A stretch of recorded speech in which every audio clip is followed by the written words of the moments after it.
What had been, in the troops' language, the Jolly Green Giants golf course when it started. It looked like the backside of the moon.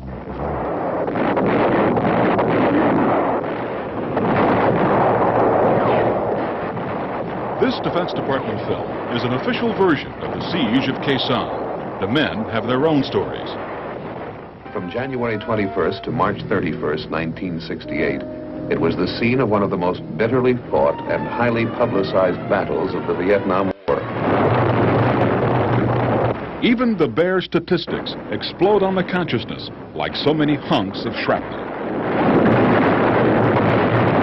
The aerial bombardment on the North Vietnamese at Knxt was the most intense in the history of warfare. The total estimated enemy strength of the area, approximately 40,000 regular troops. Marine losses were 204 killed and 1,622 wounded and evacuated. John Pereira was one of those casualties. I remember being hit, and the friend I had who was next to me, I sort of like pulled his body over mine, and I remember the NVA coming through the wire, cutting through the Constantine wire and passing us up and stabbing, bayoneting a couple of people on the way to make sure they were dead, and I was thinking if they're going to stick me, you know.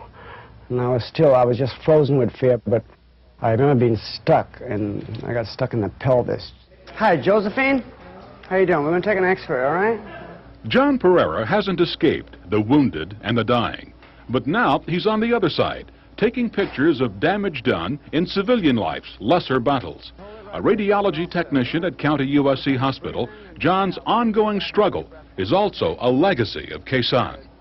The morphine did something to me which was incredible. It just, it took away that fear, it took away the anxiety, it took away the pain, it took away, you felt really nothing. It gave me an attitude of everything was all right.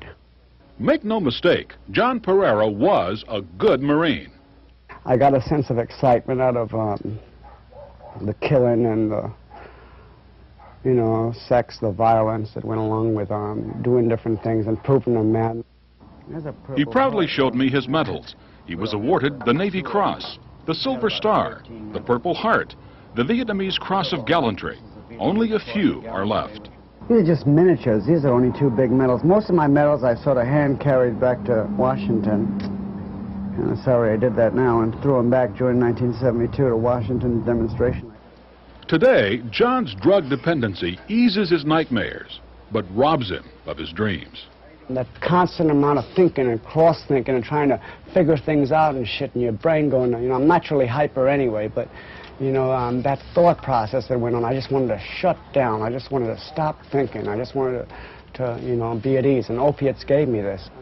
I always think someone or somebody or something is going to fix it, but ultimately I'm the only one that can fix my situation, you know.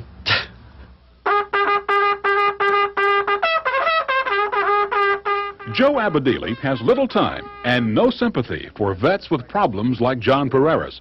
He's a hard-charging guy, always has been. The first time he blew this bugle was on April 7th, 1968. He was then an eager young lieutenant, leading the forward platoon of the 1st Air Cav as they broke through what had been enemy fortifications to lift the siege at Knxt. The bugle was stripped from the body of a dead North Vietnamese officer along the highway. When I came back, nothing negative, nothing, nothing wacko, no mental problems, no flashbacks. Joe Abadili says he put the war behind him, went to law school, and became a successful district attorney. 1,700 hours. We are at Knxt, camped outside the east entrance on Highway 9.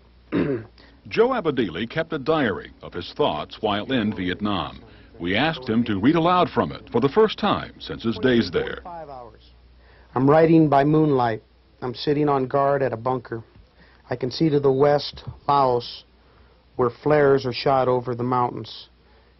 Oh, Jesus Christ. This is stupid. Boy. Oh, don't put me on camera on that, please.